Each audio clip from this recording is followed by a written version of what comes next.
So we are here with Marius Fernandes. He is often popularly known as Goencho Festakar, and we are here at Old Goa. So we want his opinion regarding the exposition, how it is organized, and how he feels about the organization. So Marius, tell us about this exposition. You are organizing a lot of festivals, but this is a different festival, a religious festival. So how you feel about the arrangement? Yeah, thank you very much for having me on. This is my 50th year. 50 years ago, my mom had brought me to Old Goa. Yeah, we had just come from Kenya in those days.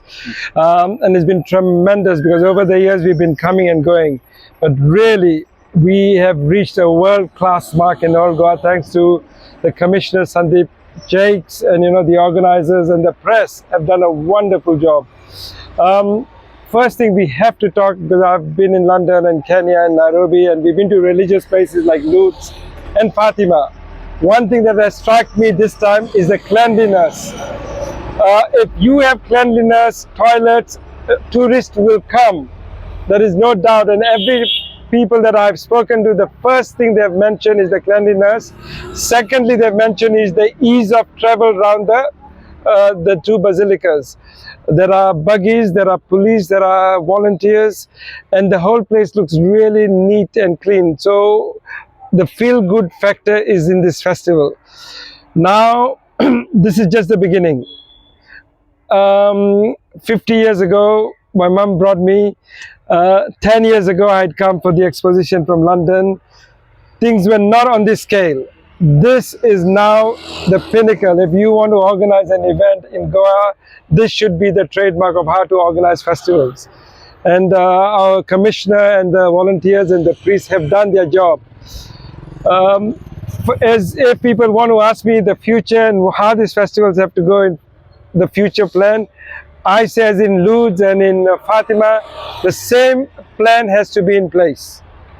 You've got the one-way system, you've got the middle path between the Bon Jesu and Sa Cathedral for people to walk, which in future will encourage even more tourists to come.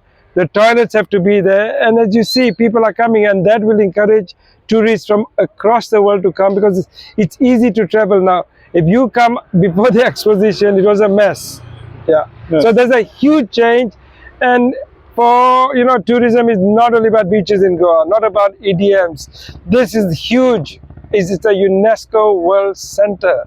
We have got about 10, 12 huge churches here.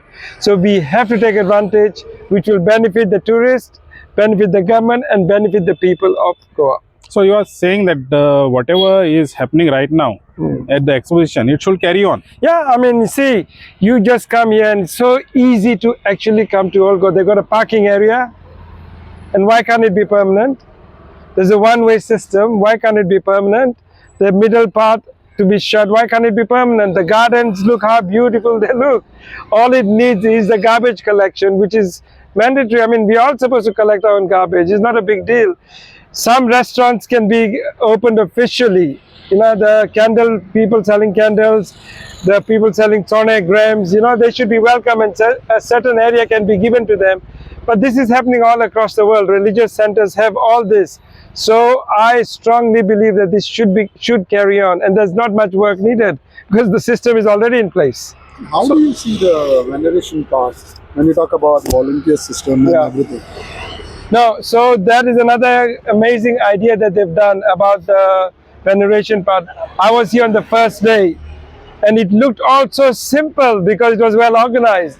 And I believe that in the churches at the moment they're giving passes from different villages if elderly want to come here to get a buggy or they want to get wheelchairs. So all that has been organized. When I speak to people, I said, how are you all coming? He said, no, I went and got the pass from the church. So just imagine what an amazing infrastructure. All the churches are involved, all the people are involved. So that has been fabulous, and I've not had too many complaints. Usually when you come, people used to worry about the queues.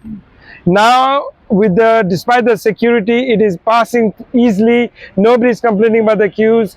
Now, one other thing that I have to add, you got the veneration, you got the government doing, but I cannot forget about the stalls. There are about 300, 400, 500 stalls.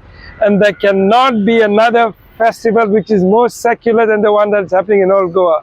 You have all religions selling.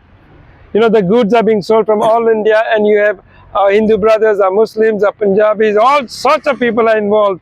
So and there is no violence. I have been to festivals, you go around the world, there's violence because there's alcohol involved and other things. Here there is no violence, you can walk around everywhere, and people here come for peace. And this is the ultimate first if you are talking about religion. So overall, if you go to see the festival, is 100% No. well organized. No, this is a fantastic job done. Before the festival, people were really worried because of the roads. There were so many potholes across around Ribandar on the way to Old Goa and the side roads. But you can go on any road here and you will see there are over 200 people cleaning day and night. Amazing. If we can do this, why can't this happen all year round? You can go on all the roads, and the toilets, everywhere there are toilets, and you can see here this time people are happy. And according to some statistics I've heard, about over 1 million people have come and gone. But it has looked easy because we've got now world-class people in charge. So this must carry on. So now there's a demand actually from certain quarters that a master plan should be in place for Old Goa, a place Yes. like Old Goa, because this is a UNESCO site. Yes. So what you feel about that? No, the master plans are there. We all have plans, but we have to take local stakeholders into confidence. You see, we have such amazing churches here and cathedrals here. You do not need to build anything else. Everything is in place. You cannot go anywhere in the world and look and get to see coconut trees next to churches. You won't see all this greenery. We've got everything in place. Only thing is, we need stakeholders, the local people, the panchayat, the government, and local citizens of Old Goa on board to make. But this cannot be just another master plan. This has to take the religious angle into account. Thank you.